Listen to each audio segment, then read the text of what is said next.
book of Enoch. Godly sinners have spoken against him. Observe ye everything that takes place in the heaven, how they do not change their orbits, and the luminaries which are in the heaven, how they all rise and set in order, each in its season, and transgress not against their appointed order. Behold ye the earth, and give heed to the things which take place upon it from first to last, how steadfast they are, how none of the things upon the earth change, but all the works of God appear to you. Behold the summer and the winter, how the whole earth is filled with water and clouds and dew, and rain lie upon it. Observe and see how in the winter all the trees seem as though they had withered and shed all their leaves, except 14 trees which do not lose their foliage, but retain the old foliage from 2 to 3 years, till the new comes. And again, observe ye the days of summer, how the sun is above the earth, over against it, and ye seek shade and shelter by reason of the heat of the sun. And the earth also burns with glowing heat, and so you cannot tread on the earth, or on a rock, by reason of its heat. Observe ye how the trees cover themselves with green leaves and bear fruit. Wherefore give ye heed, and know with regard to all his works, and recognize how he that liveth forever hath made them so. And all his works go on thus from year to year forever, and all the tasks which they accomplish for him, and their tasks change not, but according as God hath ordained, so it is done.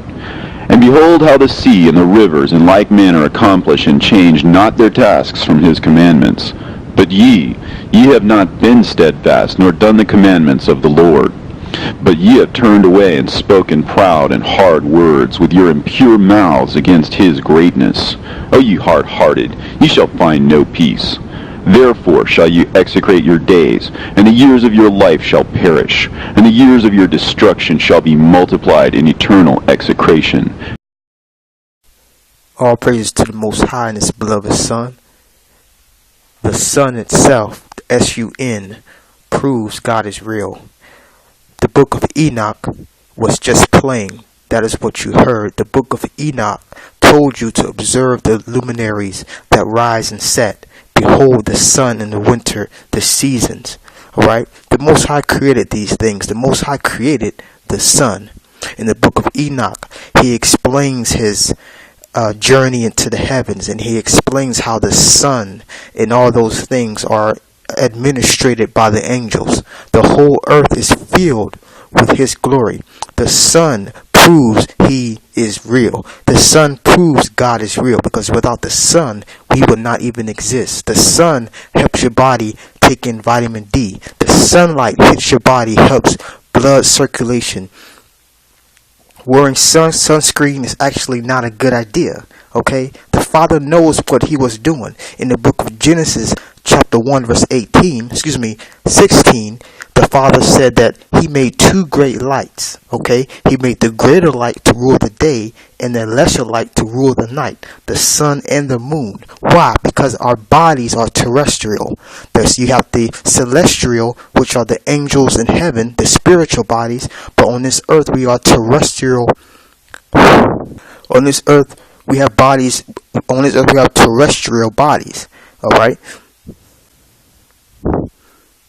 you can read that. You can read about that in 1 Corinthians chapter 15. Whole earth is full of God's glory. Enoch said, observe the luminaries. Observe that the Most High created these things to keep you alive. Alright, now watch these clips. I put these clips together showing you the greatness of God's creation. This sun, this greater light. Okay, even a little child can give the praise. Even a little child has enough common sense that to believe in a God, to believe in the Most High. A child has more common sense than an unbeliever, than a fool who says there is no God. As it is written in the Bible, unless you humble yourself as this little one, you cannot enter the kingdom of heaven. You have to humble yourself. A little kid, a little child, is easier for this child to believe in the Most High because he humbles himself.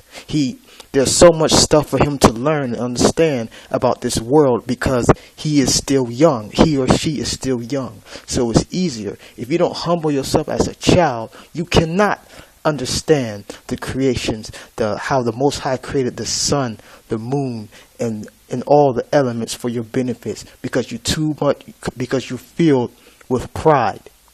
The sun proves God is real. Watch and learn.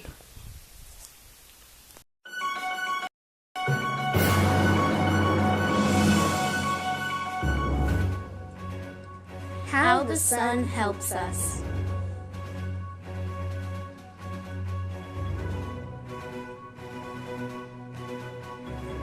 The sun helps us in so many ways. Just one of them is helping us grow and eat crops.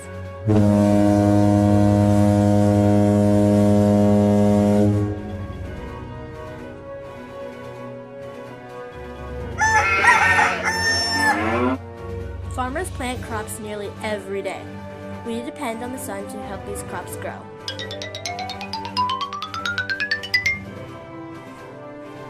After these crops grow, we can eat them up and use the seeds to start the process all over again. As you can see, the sun is necessary to life on Earth.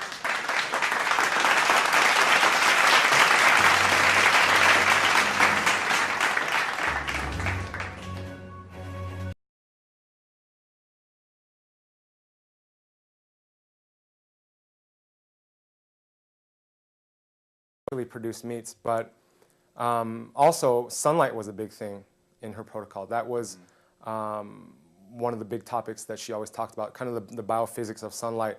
And a little more esoterically, she was talking about how sunlight interacts with the foods that you put in your body, because these plant pigments, they naturally interact with sunlight in nature, and when you put them into your body, they also, according to her, these plant pigments and the vital oils that you put in your body, omega-3s and 6s that aren't damaged by the production process, aren't damaged by heat, these things interact with sunlight and turn sunlight into a pro-biological force rather than an anti-biological force, so it benefits your body. Can you discuss that a little bit more, and the power of the sun, at least according to the Budwig protocol, and how much of an effect it's had lately in the fact that we're not supposed to go on the sun because it's damaging. We're supposed to slather on the sunscreen, and what those things do, against the Budwig protocol. Well, I think sunlight's very important, taken responsibly.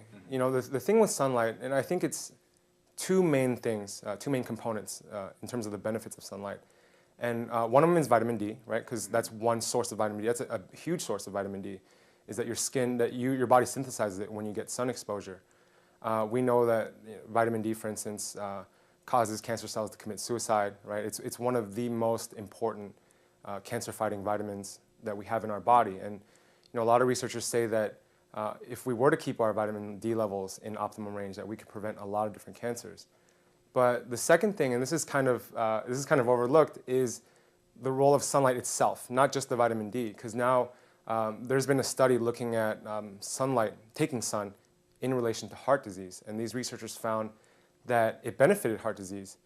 And it wasn't just because of the vitamin D. They controlled that out. It was actually because of the UV rays, because when the sun hits your skin, it helps your body generate nitric oxide.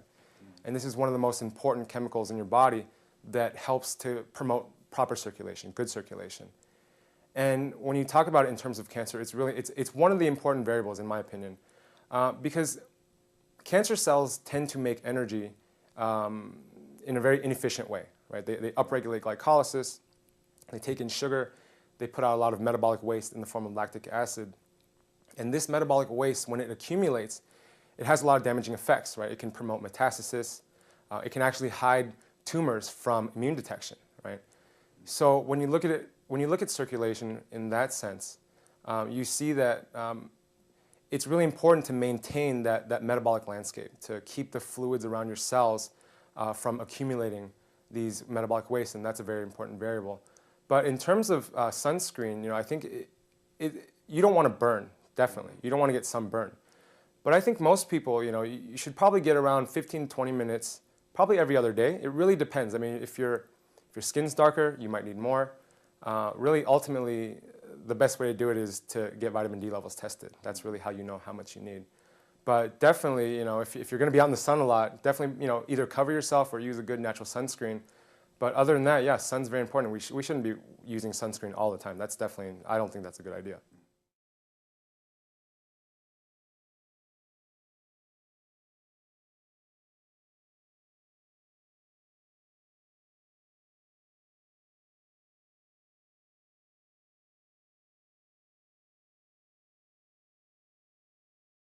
You thought you were so smart. You thought you knew where lightning came from, but you don't, because it comes from the sun.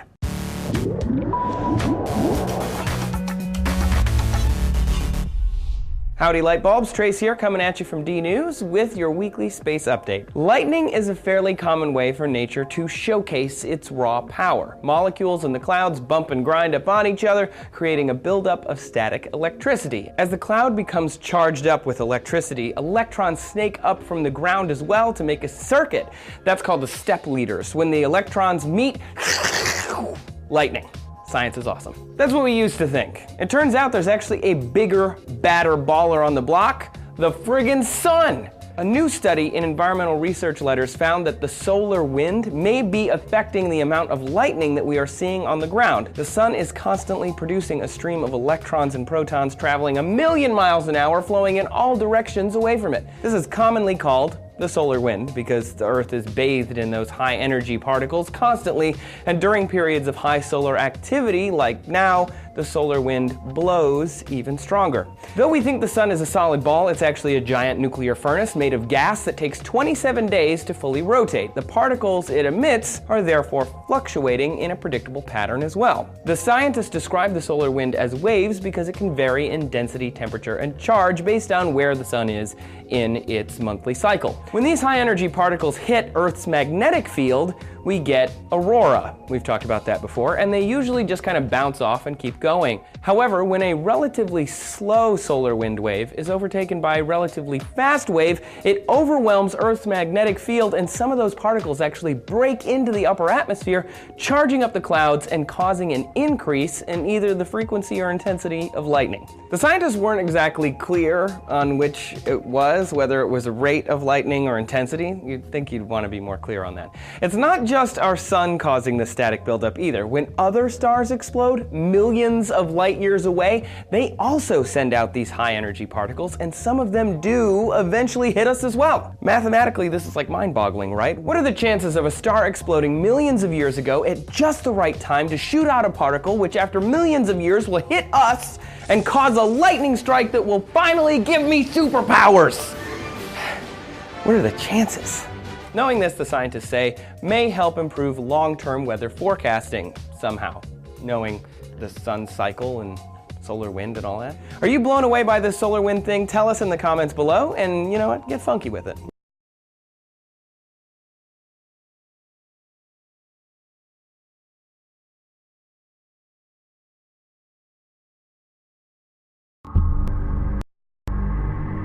Sunlight. The source of all life on planet Earth. Without it, we would not even exist. We are creatures of light. Our bodies and eyes are solar panels. The sun is so important I dedicated a whole chapter to it in my book, Heal Yourself 101. It is one of the fundamental basics of life and radiant health. In the sun just intensifies your condition, so get healthy now. There are no shortcuts. Kara and I do not use sunscreen. Many third world cultures who live in the sun all day don't use sunscreen or sun lotion. Sunscreen is one of the most toxic things you can put on your skin and is actually the cause of many skin cancers. Look at the label. You are literally baking those chemicals right into your skin cell. It blocks the ability to produce vitamin D3 from the sun's UVB rays, which is by far the best form of vitamin D. Forget those worthless vitamin D pills. You need sunlight to get the real thing. In the USA, vitamin D deficiency is at epidemic levels. This deficiency can lead to aggressive forms of skin cancer. Vitamin D protects the body from diseases like multiple sclerosis, bone disease, tuberculosis, type 1 diabetes, inflammatory bowel disease, rheumatoid arthritis, and lupus. Vitamin D is created when sunlight hits your skin, which helps remineralize your bones and teeth. It oxygenates your skin, it lowers blood pressure, it helps wounds and broken bones heal faster, it improves poor eyesight. The sun's rays contain infrared energy to detox the body and UV rays to cleanse and sterilize our skin of bacteria and fungus. God doesn't make mistakes. We are designed to be in the sun. People who don't get enough sunlight start having all kinds of physical, mental, and emotional problems. Bones go soft and depression sets in. The highest suicide rates are in places with the least sunlight. On the other hand, people who get lots of sun have more energy, they feel better, they get sick less, they have denser, stronger bones and teeth, immune systems, richer blood, and healthier nerves. Sun normalizes hormone levels and raises sex drive. It even increases the amount of iron in your blood and gives you a tan look. Low on iron? Go in the sun.